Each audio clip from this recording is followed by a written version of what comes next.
खबर बलिया से है, जहां धर्मांतरण और लव जिहाद की बढ़ती घटनाओं पर बलिया के सपा सांसद सनातन पांडे ने बड़ा बयान देते हुए कहा कि हिंदुस्तान के कानून में जो परिवर्तन हुआ है वो भारत के आम मानसिकता के हिसाब से नहीं है। भारत में सरकार के यह नए कानून बनाए गए हैं। 18 साल बच्चे पूर्ण हो गए हैं, मैच्योर हो गए हैं। मेरी बेटी 18 साल में मैच्योर हो गई है और उसे अपनी आज़ादी दे दिया गया है। वह कहीं भी किसी के साथ जा सकती है, तो ऐसे में वो अपने पटीदार का भाई भी हो सकता है, अन्य जाति के लोग भी हो सकते हैं। इसकी मान्यता अभी हमारा समाज और भारत के लोग इस पर भी अभी तैयार नहीं, लेकिन भारत ने एक कानून बना दिया है। धर्मांतरण भी तो प्रेम है, दोनों के बीच प्रेम होगा तभी तो धर्मांतरण का होगा। हिंदू मुसलमान से जोड़कर क्यों देखते हो? हिंदू मुसलमान के बीच प्रेम क्यों नहीं हो सकता?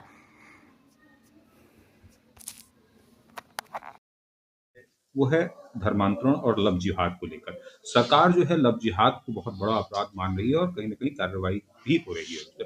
धर्मांतरण और लव जिहाद को आप किस तरीके से देखते हैं? देखिए भाई, हम आपके सांसद हैं, हम कुछ बोलेंगे तो अच्छी बात को आप चलाएंगे चाहे नहीं चलाएंगे, मेरी कमजोर बात को आप पकड़ लेंगे।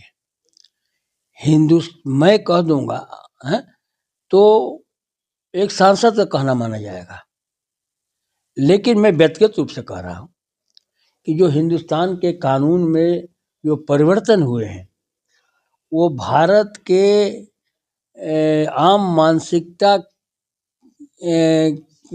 के हिसाब से नहीं हुए।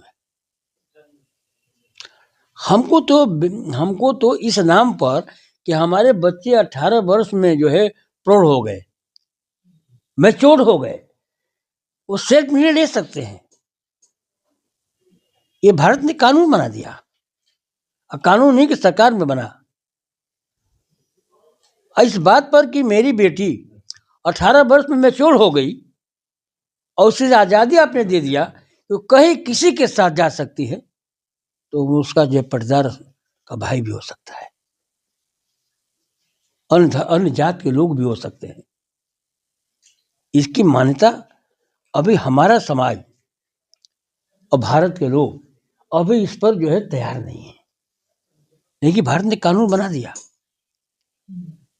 धर्मांतरण पर क्यों जाते हैं? धर्मांतरण जो एक जो होता है कहीं सुनते हो तो भी तो प्रेम है।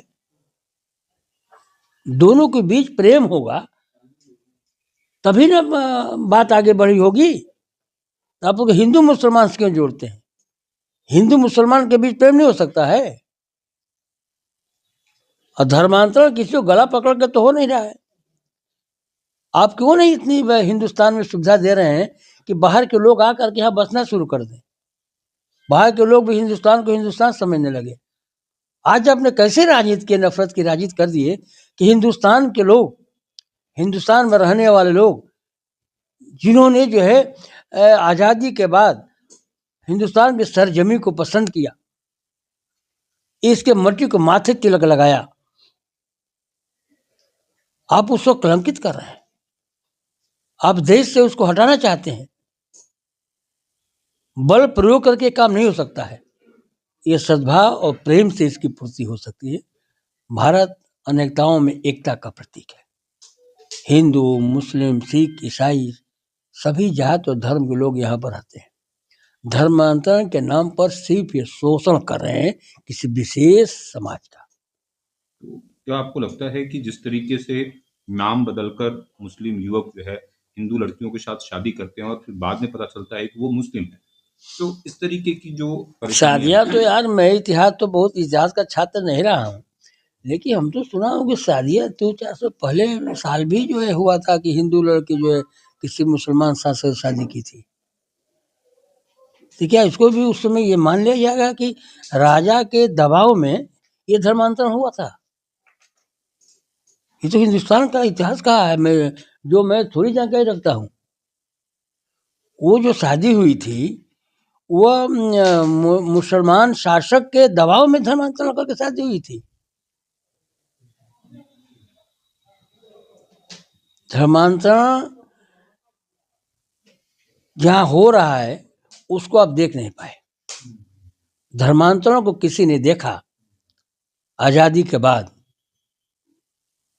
तो कोई कहने में गुरेज नहीं है कि कांग्रेस ने देखने काम किया था। जब हम लोग बच्चे थे तो ईसाई मिशनरियाँ चला करती थी। गाँव में ईसाई मिशनरियाँ चलती थी। हमारे यहाँ के दलित समाज के लोगों को उनको जो सुख सुविधाओं से लैस किया जाता था, उनको पानी की व्यवस्था तो उनको पानी दिया जाता था, उनको दवाई दी जाती थी, उनको खाने की जो है सामग्री दी जाती थी, उनको मिल्क के पैकेट दिए जाते थे।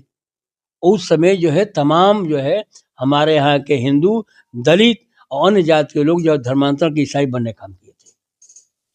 आज भी अगर इसकी जांच करा देंगे तो बहुत गांव ऐसे होंगे जहां वो व्यक्ति दोनों का फायदा लिया हुआ है।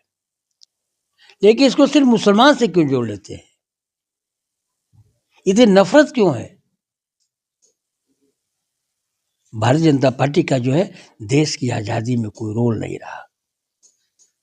भारतीय जनता पार्टी के लोग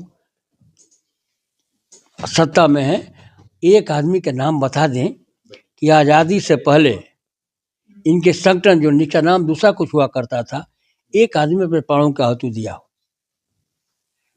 देश के प्रति लगाव होता, इस देश के संप्रभुता पर लगाव होता, देश की अखंडता के प्रति लगाव होता, तो ये बातें इस देश में नहीं आती। ये जो है इनकी छोटी मानसिकता का द्योतक है, जो इस देश को जात और धर्म के नाम पर बांटना चाहते हैं। मैं तारीफ करता सदन में,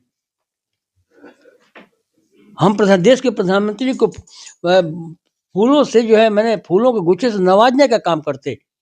अगर इनकी सरकार में हमारे देश की सीमाएं सिक्योर न होती तो, हमारे देश के जवान सुरक्षित होते तो, हमारे देश में जो है जाति धर्मांतरण उन्मादता न होती तब, देश का किसान उठता तब, देश के बेरोजगारों को रोजगार दिए होते तब, और देश की अखंडता के प्रति के संकल्पित होते तब, मैं विपक्ष का सांसद होते हुए भी जो है ये देश के प्रधानमंत्री को जो है पुष्पगुच्छ देकर सम्मानित करने का काम करता।